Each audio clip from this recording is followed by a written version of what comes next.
किया, उनको कल्चराइज किया और कल्चराइज करके उनको भारतीयता में एसिमिलेट कर लिया, हिंदुत्व में एसिमिलेट कर लिया।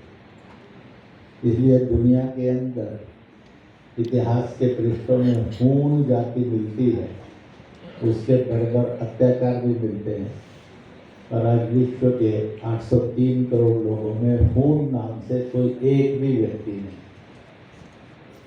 इस भारत को समझें, हमने बुचरिंग नहीं किया, मर्डरिंग नहीं किया, हमने एसिमिलेट कर दिया।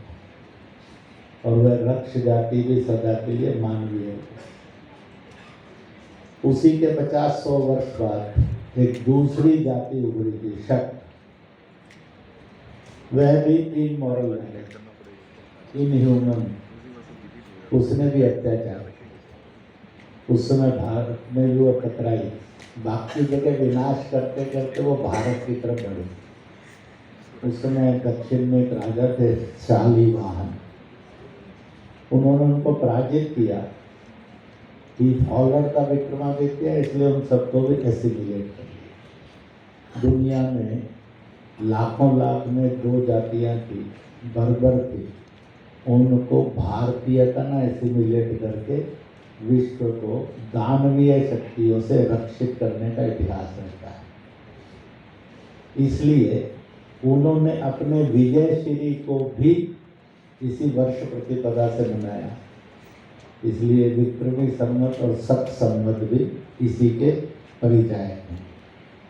भारत ने विक्रमी कैलेंडर को ज़्यादा प्रेफर किया जनता ने, तो 2080 एक तीसरी घटना है जिसके लिए मैं आप सबको बधाई दूंगा। युग का परिवर्तन हुआ, द्वापर युग गया, कलयुग आया, तो उसका भी 5125वां वर्ष हो गया। 36 वर्ष और जोड़ दीजिए तो महाभारत का काल आ जाएगा और युधिष्ठिर का राज्य का शुभारंभ आ जाएगा। तो मैं आप सबको इस सृष्टि और पृथ्वी संवत के भारतीयता के आधार पर आज की कालगणना के संवत के लिए शुभकामनाएं करता हूँ। नवरात्रे प्रारंभ हुए, उसकी भी शुभकामनाएं करता हूँ।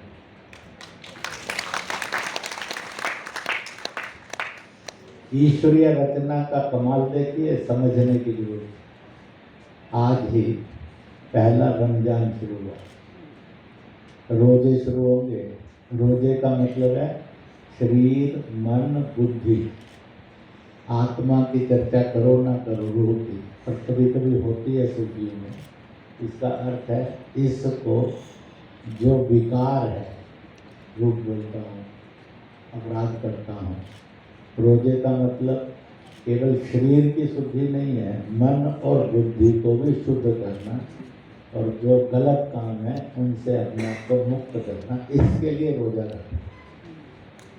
तो मैं इस रमजान की और रोजों की भी शुभकामनाएं करता हूँ।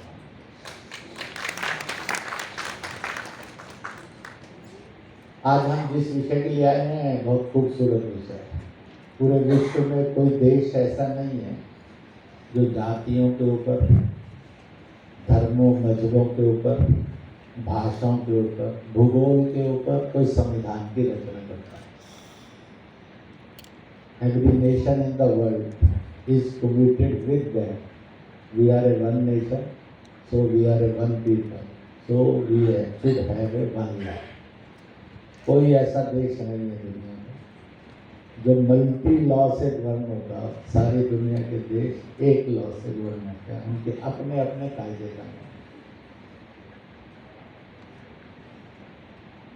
भारत दुनिया के सब देशों में एक अलग प्रकार का देश है।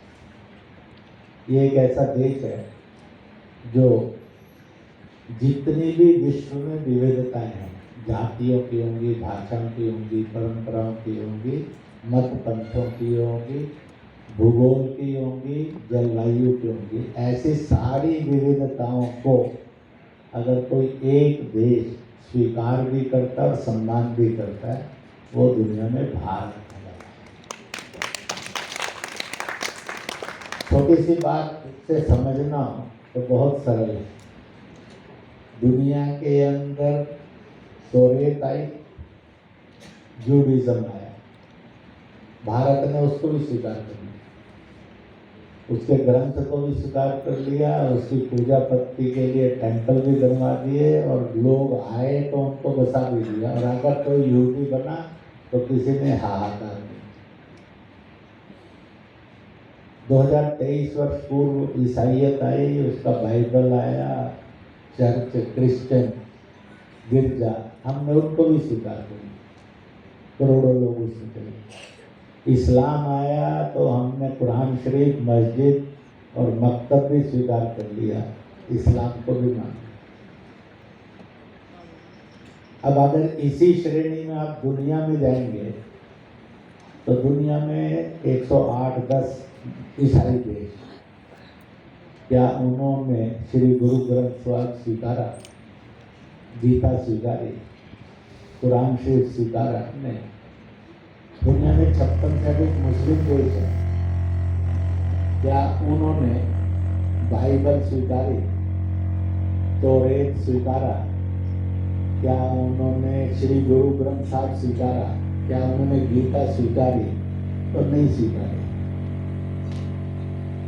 इसलिए all the countries in the world, they are unsecular, they are more to communalism या fundamentalism है। We are the only nation, we are the only society, we are the only culture, we are the only civilization जिसने दुनिया के अंदर सबको स्वीकारा है और सबका सम्मान किया है। इसको कम्युनल कहना अपराध है और इसको कम्युनल मान लेना पाप है। ये नहीं करना चाहिए। तो इसलिए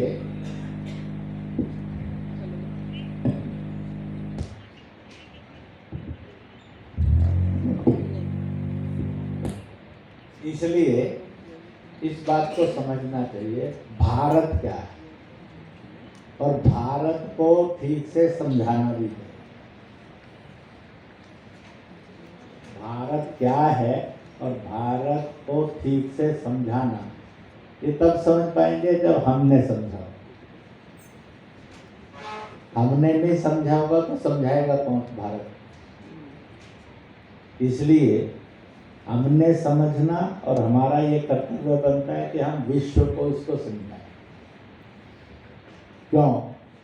तो बहुत उदाहरण आप जोड़िए और उदाहरण का रास्ता न देता। जो विश्व के स्कॉलर्स 600 से 1500 वर्ष पूर्व दुनिया के अंदर घूमने के लिए गए, किसी का नाम फाइयान है, युआनसांग है, ऐसे आप अलब्रूनी है, ऐसे बहुत सारे। उन्होंने विश्व का भ्रमण करते हुए किसी देश के बारे में नहीं लिखा, केवल भारत के बारे में लिखा। बड़े विचित्र लोग हैं, लोग घरों को ताला नहीं लगा। Why not it is written for China? Why not it is for Russia? Why not it is for America? Why not it is for Britain?